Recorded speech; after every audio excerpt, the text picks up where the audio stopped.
So I go to the clubhouse. It's the night before the thing's supposed to happen. I'm in there. I'm having a couple of Jack and Cokes. I'm cracking jokes. What I don't see is that when I get done cracking the joke and I look back at you, whoever was laughing at my joke completely goes quiet. Clothesline comes up and he goes, "Hey, Tex, you got a minute?" I said, "Yeah, man." I start walking behind him and we go in the one door I'd never been in. I see rope. They've brandished their pistols. And he said, "And then I need you to take all your clothes off because I need to check you for a wire." I was wired. Wired. So the night before the op, we had all kinds of undercovers flying in to help with the thing.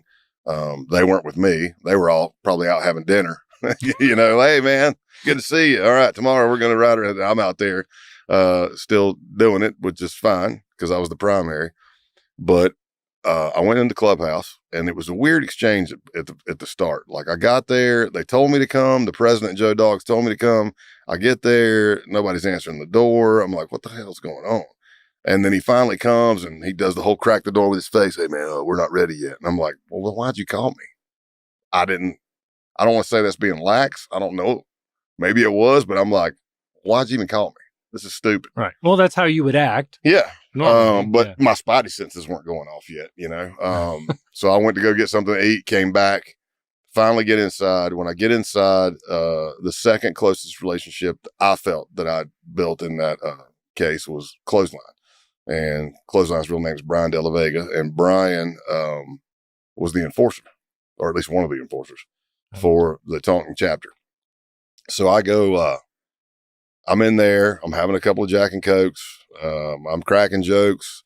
What I don't see is that when I get done cracking the joke and I look back at you, whoever was laughing at my joke completely goes quiet, stone-faced, So I didn't see it, but my recording device picked it up. I got to watch it later, but it's like, yeah, man, you crazy. Because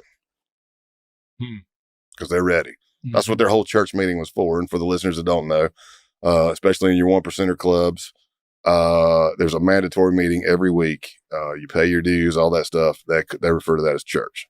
So we have our church meeting. So they just finished their church meeting. So all the Taunton chapter outlaws are there. And Clothesline comes up and he goes, they called me Tex. Not very original. I was out of Texas, Tex. Yeah. But they go, he said, comes up and goes, "Hey, Tex, you got a minute?" I said, "Yeah, man." And I start walking behind him, and we go in the one door I'd never been in. As many times as I've been in that clubhouse, I never went in that door. And it was a tight stairwell down to really more of a crawl space, because to say it's a basement would be, that's stretching it. I couldn't stand up straight. You're 9 feet tall. So. Yeah, well, yeah. 6'4" with boots on, but whatever the boots added. They weren't Kiss boots or anything, so maybe 6'5", 6'6" tops. But I'm leaning over, and I could probably touch the wall on both sides. I see rope. They've brandished their pistols. They show me, and I was followed in by another outlaw who stood on the steps with his pistol. So I'm not free to leave. There's one way in and one way out, and they're standing there, and so you ain't getting out. No, and even if I fought my way out of that, and I get upstairs, well, what is that, 10 more outlaws? Right. Then the door is heavily fortified. It's got a metal bar across it with welded metal hooks. I believe it was a metal frame. It had deadbolts and all kinds of stuff on it. It's not a good situation. Even a rescue team's not getting in there for a while. You're coming to avenge my death, or just get there in time for me to still be hanging on, maybe.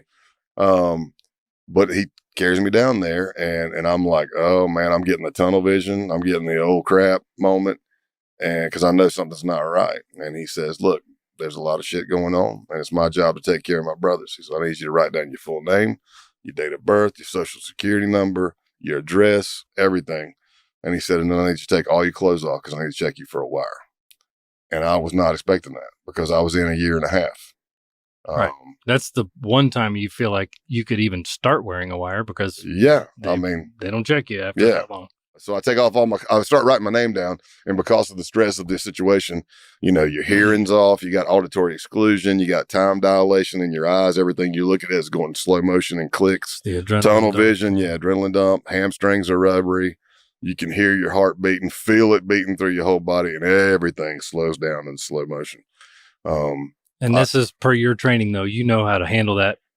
Well, at least I would say yes and no, because at our undercover school, our certification process, I don't know what they're doing now. I retired in 2021, but I would bet it's still pretty daggum similar, is that we were big on sleep deprivation, but it's really about getting your reps in. So if you graduate, if you don't go out with buddies or undercovers and kind of just work your stick or just come back to the school and role play, then you're not getting the reps in. You have to do what ifs in your head. So, I mean, some of the training that I've seen over the years that we help put on is like, hey, don't vapor lock, keep talking, try to gather intel.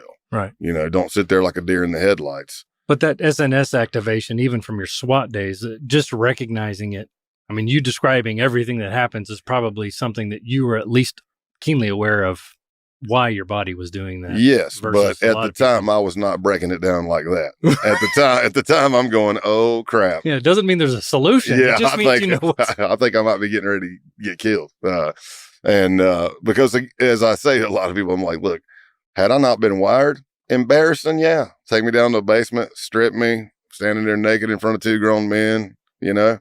Yeah, embarrassing, but I'm not wired, I'm fine. I was wired. Like wired. And wild. So I forget my middle name because of the stress. I finally remember it. I write it down.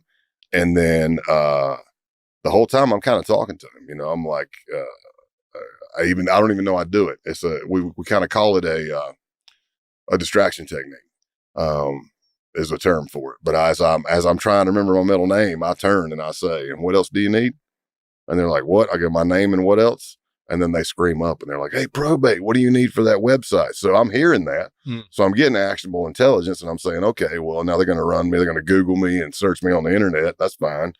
Did you have that in covered by then? Yeah. Oh, yeah. And the internet wasn't today's internet. This is 2007-ish. Okay. Yeah. Right. And then I write that down, but I'm even talking to him and I take all my clothes off. I take my jacket, all my shirts and stuff off. I take my boots off and I drop my pants and underwear down to my ankles. So from ankle up, butt naked. And he's checking me and he says, hey man, trust me, you know, if somebody accused me of being a Fed, I'd probably smash them in the effing mouth. And I said, I'm not happy. And he said, I wouldn't be either, man, you know, but I'm trying to talk, even though I'm crapping gold bricks, you know. Yeah.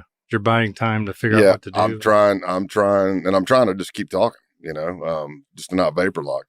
And, you know, he's like, hey, wouldn't you be suspect if somebody came to your town and started doing all? I said, yeah, I would be. If they came up to me, I said, I didn't go up to you guys. You guys called me over. Nobody has to do this. Yeah. If nobody wants to, my exact words were, if nobody wants to do shit, they ain't got to do shit. You know, I'm like, nobody's making you do this. And it's like, you know, I'm like, you guys are talking about, you're worried about going to jail. If I'm being real, which I was being real, I said, if I screw this up, the cartel is way worse than going to jail. Right. They will torture my entire family to include my pets. Yeah. It's not a good day, you know? And, so I think I'm done. He checks me. I write my stuff down and, I pull my pants back up and then he grabs a piece of my clothing and that piece of clothing had a recording device in it. Okay. And won't say when, where, how, because that's tradecraft, right? Okay, that's what I won't ask that. Yeah. Okay, so that's tradecraft because you got to remember there's undercover still out there trying to do this stuff. Of course. Now, is technology better today than 20 years ago? Absolutely. Especially that. I mean, you know, but he grabbed a piece of clothing that had equipment in it, and he asked me. He says, "Hey, you know." I'm not going to find anything in here I don't want to, like some naked pictures of my old lady. And he laughs and I give some crappy laugh. And I say, well, I hope not, you know? And then he starts going through that piece of clothing. And you can hear me on the recording do just an audible sigh. I don't know I do it. I'm just watching in slow motion. Yeah. You know, I'm watching and I just go, like that. And then he looks right at it and misses it and didn't feel it. And I passed. I lived to fight another day. So a lot of people always ask, what would you have done had he found it? And I remember it like it was yesterday. My first response would have been a joke, most likely, because he already threw me that bone on naked pictures. I would have probably said, if he'd said, what is this? I said, I don't know, some naked pictures of your old lady, which I'm sure it wouldn't have come out that way. It wouldn't have sounded that smooth. It would have been like, You know, I'm like, I'm talking through my nose. Bought you another 10 seconds. Yeah, Anyway. not enunciating anything. And then my only other answer was, the gig's up. I'm an undercover FBI agent, and I can walk out of here and we can see each other in court, or all hell's going to break loose. Right. And as I say in the book, that would have been a bluff on my part, because as far as I knew, in that day and time, every time that I'd been in that clubhouse, the cover team couldn't really hear me, whether it was the walls, the device, or whatever. They couldn't really hear me. What I found out that night when I passed off the equipment was they did hear me, because the two task force officers, phenomenal investigators, Sergeant Higginbottom with the Massachusetts State Troopers and Detective Cummings from Brockton PD, they started the shift. And that first exchange between me and Joe Dogs, they were like, something's not right. And they were able to listen to everything. Yeah. And I didn't know that.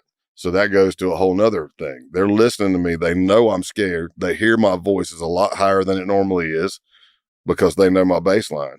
And they had already suited up. They put their vest on and everything. They radioed back to Boston and said, look, they got Scott in the basement. He's wired and they're stripping him. So they were going to come in and do an exfil? Yeah, they're preparing to. Yeah, they were preparing to. That's a big move, right? I mean, yeah. They decide to essentially end your case for you. Yeah, that's also a big deal. Yeah, but I mean, and that's the thing with a lot of us Type A personalities. It's like, we got to make this case. We got to listen. There's no case worth dying. I mean, now I'm not talking about protecting innocent people like an active shooter situation. I'm going. Right. I'm going to the gunfire. I'm going to stop the killing, and then we've got to stop the dying. Right. Yeah. That's different. I'm just talking about, I need to stay undercover because I got to save this kid. Look, no, it's not worth your mental well-being. It's not worth your safety. It's not worth your family. I mean, it's just, let it go, man. It's just a case. But right? It's an interesting game to play between them having to discern whether you want them to come or not, and making the decision for you, because I didn't think they could hear me anyway. Did I have a code word? No. No. Well, that's a funny side note to me, because you do so many and you meet different case teams that you never met before, and they're all like, and some of them are really excited and kind of green to undercover, and they're like, so what is we've been thinking, man, what are you thinking? Like, like, boy, it sure is cold in the summer here. I say again. That's a good one. I say again, it sure is cold in the summer here. Turkey. I said, here's my signal. If I yell help multiple times in a row, not just help, if I'm going help, that's a good clue. Yeah. Physical, if I'm running at you like Willem Dafoe in Platoon, I'm telling my age here, but running across the field waving, that's my physical signal. Slow motion with bombs going off in the background. No. So so they had suited up. Their plan was, because they'd been inside that clubhouse more than once on local law enforcement stuff, they knew how heavily fortified that door was. They were going to drive the van into the cinder block wall beside the door to breach around the door. That'd been the only way to do it. A metal door frame with a metal door. And I mean, and it's stop. It's harder to breach than the cinder block for sure, But they listened to me, even though they knew I was scared. Their wherewithal and their seniority and their great investigative prowess, they listened and didn't pull the trigger. And I lived to fight another day.